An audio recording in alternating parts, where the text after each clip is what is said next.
Good morning, everyone, and welcome to Lesson 13 today. We are going live in about 10 minutes. We're live now, but we'll be starting class up in 10 minutes. So if you are watching this on a recording, you can fast forward the first 10 minutes. We will be starting this video 10 minutes in. Until then, you'll have 10 minutes of listening to my dishwasher in the house, as well as some soothing music. Class starting in 10 minutes.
All right, we'll be getting started in about 1 minute from now. We do have 2 students watching. That's amazing. Welcome to Workplace Math 11. 2 students here. We're going to get through this lesson, and then you will have 24 hours to get your assignment in.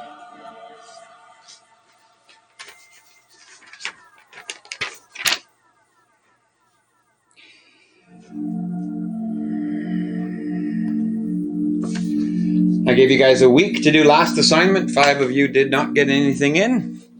So we'll see how this goes this time.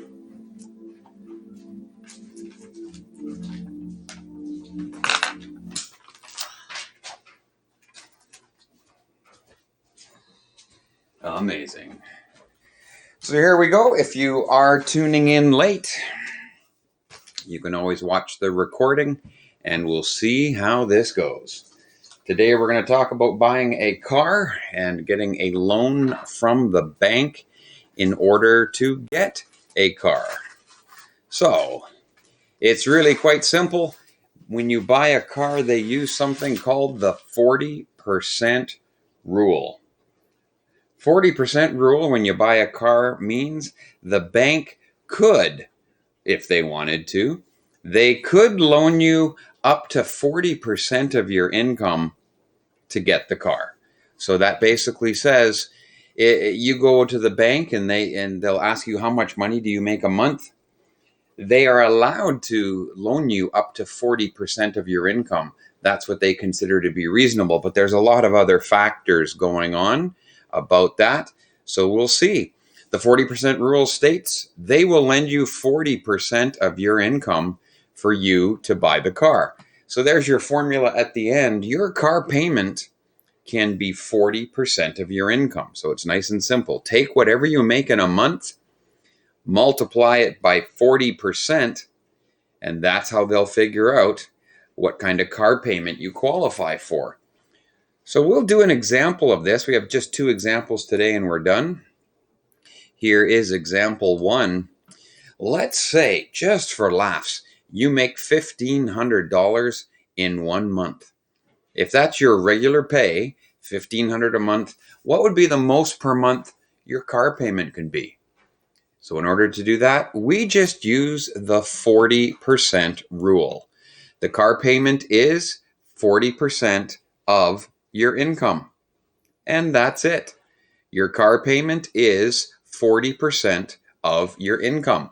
You were told in this example that your income was $1,500, so it's 40% of $1,500. So there it is. That's $600 a month. You just go on the old calcy-walkie there and go 40% times 1,500, and we are good to go. $600 a month is what you would have to pay for your car. Now, whenever I teach this, I always just ask if that seems reasonable to you. If you're making $1,500 a month, does it seem reasonable to you to spend $600 a month on a car payment? That would leave you with about $900 a month. But then you look into other things. Oh, I don't know, maybe insurance on your car. That's going to be about $300 a month as a new driver. Now you're down to about $600 a month left over. You might need gas. Gas, let's go with $100 a month. Now you're down to living on $500 a month. See if you might need anything else. Can I think of anything? Oh, your cell phone, of course. About $100 a month for a cell phone with your own plan. Now you're looking at about $400 left for the month. Can you think of anything else you might need with $400 a month? Oh, I see. How about a place to live and buying your own food and buying clothes and all those things, and you have $400 a month? That's just not going to do it. This is the time you turn to your mom and dad and say, thank you for letting me live. Basically live, period. But also thank you for paying the mortgage, buying my food for me all these years, because all of a sudden you figured out quickly you don't have enough money to do anything. Here we go. Example 2. What if we did this in reverse? You find a car and the car is going to be $500 a month for payments. How much a week will you have to make? How much per hour would you have to make in order just to qualify for the loan for this car? It's the 40% rule again. 40% of your income is the car payment. However, it goes in reverse now, because this time we know the car payment is $500. The car payment's $500, so that's 40% of your income. And that's it. We divide both sides by 0.40 because we want to get the income by itself. Divide both sides by 0.40, and we've got an income of $1,250 a month. we're almost done today's lesson because I'm just going to show you how to turn the $12.50 a month into per week and per hour. If you make a certain amount of money every month, there's about 4 weeks in a year. So to get a good estimate, divide by 4 weeks every month, and you'll find that your income is now $312.50 a week. Now that's a week. How many hours can you work in a week? Now I know this might seem harsh for some of you. You can go check with your parents if you want. Some of them have done this before, but you work 40 hours in a full work week. So you divide that number by 40, and sure enough, you're looking at making $7.81 an hour. You think that's awesome. Minimum wage is $12, $13. I'm just going to go get this and then start a $500 a month car payment. Well, we got the same problem we had before. You're making $12.50 a month and you decide to put $500 of that to your car. That leaves you $750. Now you got gas and insurance and a cell phone and everything else, and pretty soon you're trying to live on $200 a month. Just not going to happen. So even though the bank will lend you that amount, that's not necessarily good advice. So that's it for today. It's the 40% rule. I'm going to send you 2 questions in email. One of them is exactly like example 1, and one of them is exactly like example 2. So if you're stuck, go over and watch this lesson again, and we're good to go. Here is your assignment. I'm going to send your homework assignment in an email. You have 24 hours to do 2 questions. It should take about 5 minutes. So I'm going to give you 24 hours to hand in 5 minutes of work. It is due tomorrow, Thursday, before 1 o'clock. That's it. We do have a class on Friday, however. So the next time you need to log on and get new assignments will be Friday. On Friday, we're going to start to go more into owning a car, payments, fixing a car, repairs, depreciation. We're going to go through all that in the next few weeks. But for now, that's it. I'm going to send you an email. You're going to send me the 2 questions that are done. They are due before 1 o'clock tomorrow afternoon, and I will see you on Friday at 1. Until then, thank you and good night from NBC News.